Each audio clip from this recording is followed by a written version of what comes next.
Okay, so the first in this little series of videos just asks a very simple question. Look, in order to sort of debunk, to prove wrong or to challenge the traditional reading, the first thing you've really got to do is ask yourself, was Macbeth ambitious? Was Macbeth really ambitious for the throne in this play? Now, the thing I'd say about the scenes the bits I'm about to show you through here, is I'd sort of call it death by a million cuts, right? Which it just means it's a phrase, an idiom that means it's lots of little points rather than one giant one. If you're looking for what's called a smoking gun, for that one piece of evidence that blows everything away, it's probably not there.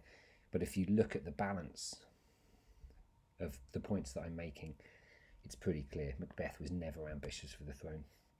First of all, I mentioned this before, why open with him defending Duncan? Why open the play with him showing support for King Duncan? If Shakespeare wanted to write about Macbeth's ambitions, if Shakespeare wanted to establish Macbeth as a character who was interested in the throne, why open it with him established as a loyal character? Shakespeare, we tend to think of Shakespeare's plays and we sort of think about them backwards, as though it had to be this way. Shakespeare could have started this play anywhere. He could have started it with Macbeth plotting for something. He could have started it with Duncan behaving badly. He could have started it with a focus on Macbeth's desire for something else. But in actual fact, what Shakespeare's made a decision to do is to establish Macbeth as a loyal character.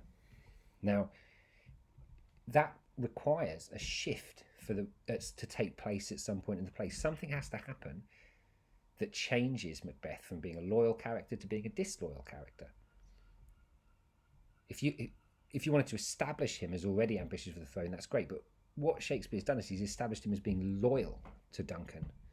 Now something has to change here, or Shakespeare's just made a mistake in establishing this character this way. He's essentially setting Macbeth up as a goodie, but he turns into a baddie very quickly. Now, it doesn't necessarily make any sense.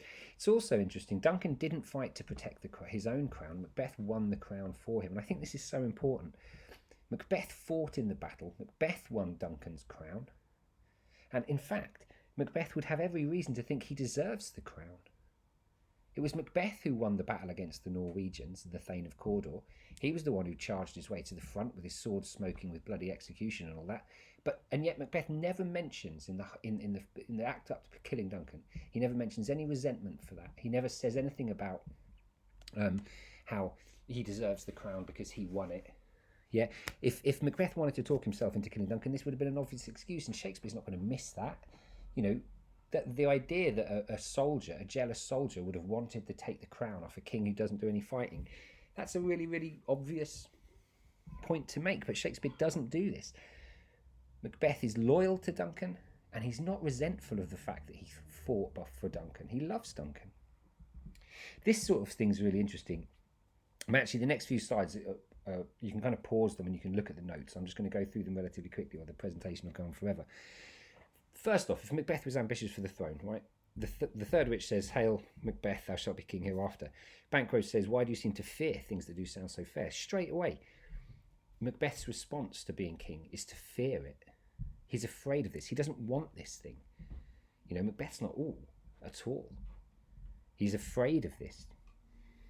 Macbeth immediately says, when the witches disappear, he says to be king stands not within the prospect of belief. He doesn't think it's possible to be king. He doesn't think this is something that's ever going to happen. Do these sound like the words of an ambitious man? He says, "The thought of murder shakes so my single state of man that function is smothered." Now, one of the ones that I'm going to come back to a couple of times, because it sort of slightly annoys me that people miss it so often, but I think there was an assumption that because in Jacobean England, men had all the power, men could make any decisions and men could do anything they wanted.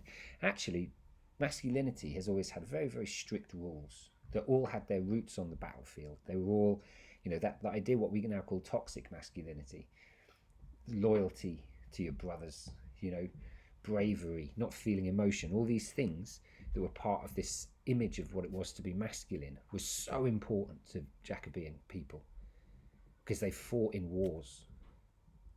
And the idea that Macbeth would betray his king shakes his state of man, shakes that so much that function is smothered, that he thinks he's not going to be able to do it. Macbeth doesn't like the idea of killing Duncan. Yeah. This doesn't sound like something he wants to do. He says, if chance will have me crowned, well then chance can crown me without my stir. I'm not doing anything about this, he says. Now, if all these were countered with loads of examples of Macbeth talking about wanting to be king, fair enough. But actually, there are so many lines when he says he doesn't want to be king, and there are so few when he says he does. Crucially, and we're going to look at this one in another section really, possibly the most important quote in the play, Macbeth says, why do I yield, just after seeing the witches, Macbeth says, why do I yield to that suggestion whose horrid image doth unfix my hair and make my seated heart knock at my ribs against the use of nature? Crucially here, as I say, we're going to come back to this one. Why do I yield to that suggestion? Macbeth has just heard from the witches say you're going to be king, and he's umming it over in his head, what they've said. And he says, why do I yield to that suggestion? Which means, why do I give in to that suggestion? Now, I don't think you can give in to a suggestion if it was your own idea originally. I think you can only give in to a suggestion from somebody else. So I think what he's doing here is him reacting to the thoughts that the witches have planted into his head. What Shakespeare's trying to do here is describe how it feels like to be the victim of a Derren Brown mind trick. Yeah, where you'll suddenly find yourself doing it, a Jedi mind trick, you know, like using the voice from Dune. The witches are characters who can control your behaviour when they talk to you, make you do things. They're magic. These characters are actual magic. They're real witches. And what he's doing here, why do I yield to that suggestion? He's saying, why am I giving in to this idea? I mean, and again, whose horrid image, the image of killing Duncan, unfixes his hair, makes his seated heart knock at his ribs against the use of nature. That's so important. It's against Macbeth's nature to kill Duncan. Again, repeatedly. There are so many examples of him saying he didn't want to do this. But this line here, why do I yield to that suggestion? I think is him acknowledging the fact that the witches have planted this idea into his head. Lady Macbeth knows his nature. I just mentioned his nature a minute ago. Yet do I fear thy nature? It's too full of the milk of human kindness to catch the nearest way. Now she thinks his nature is too kind. This is a guy who's just cut someone's head off and stuck it on a battlement. The reality is Macbeth is just too loyal. Macbeth's a loyal soldier. He's a loyal man. That's what Shakespeare's setting up here at the beginning of the play. This is a play about somebody being corrupted by. I think this is a play about somebody being corrupted by women. And Macbeth's nature is essentially loyal to Duncan, to his masculinity, yeah? And Lady Macbeth is afraid that he won't do it. Really interesting line, this. When you're talking about whether Macbeth was ambitious or not, Lady Macbeth says you are not without ambition, but without the illness that would attend it. Now, I've heard teachers before say this line proves that Macbeth was ambitious, but I would dispute that. She's using a double negative, so he's not without ambition. He's not without something. That means he has got it. But if I mean, the example I put down here, like someone's coming along to play football next week. Oh, great, are they good? Well, they're not good. Means they're probably not very good. If you say someone's not good, yeah, they're not awful at football. They're certainly not good at it. Macbeth certainly isn't an ambitious person. He's not driven to all this thing. And in fact, it's sort of, I find it fascinating why people seem so obsessed with the idea that Macbeth was ambitious when there were countless lines when she says he doesn't want to do this. When he references the killing of the king, sometimes you get sections like this. Let not light see my black and deep desires. He recognises that killing the king is wrong, but it is this desire. I think this bit here is Macbeth talking about, or he's reflecting on, the desire that the witches have planted into his head. But he recognises that it's black. He recognises that this is a part of black magic. This is evil. This isn't something he wants to do. And he's trying to hide it from light, from fires, from the stars, like God. But he's ashamed of this thing that he suddenly feels like he wants to do. He's certainly not ambitious for it. And principally, the other line that everyone talks about when it comes to Macbeth's ambition, he says, I have no spur to prick the sides of my intent, but vaulting ambition that doth o'erleap itself and falls on the other. What he's essentially saying there is he's got no reason for wanting to do this thing, but vaulting ambition. Now, again, lots of people use this as an example of proof that Macbeth was ambitious. I don't think it's not proof that he's ambitious, but I think that if you look at that, he talks about this vaulting ambition, and people often stop there. But the line goes on.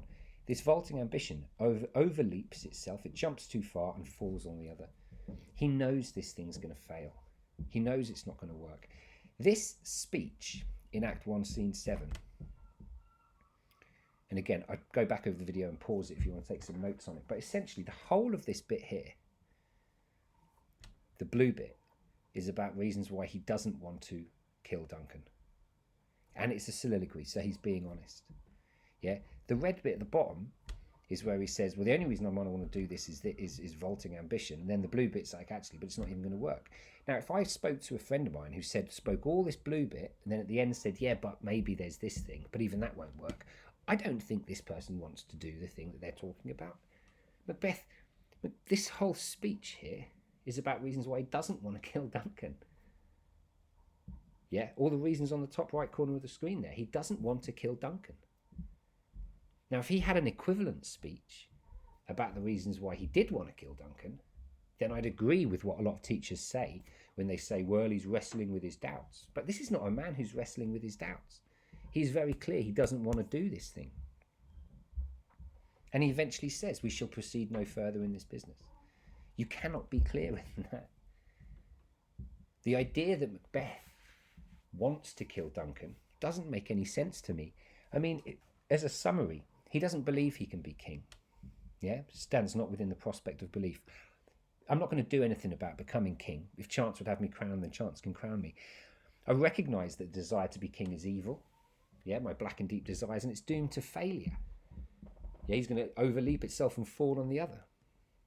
He's listed all these reasons why Duncan's a great king. He said that killing the king is against his nature as a man. And he's repeatedly recognised that if he does it, it'll come back on him, or the poison chalice will turn into plague the inventor and all this business. And he said, I don't want to do this. Now, that's all fine if we could balance that out with a moment when he said, oh, but also I would quite like to be king because of this, that, and the other. But that doesn't exist. In the first act of this play, right up to him killing Duncan, he never says he wants to do it. He bows down to his wife in Act 1, Scene 7. We'll have a look at Act 1, Scene 5 briefly, but the reality is Macbeth lists reasons why he doesn't want to do this.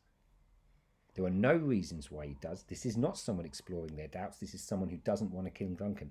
So the question is, why did Macbeth do something that he very clearly didn't want to do? And this changes the play. This is not a play about Macbeth's ambition. This is a misogynist warning against powerful women.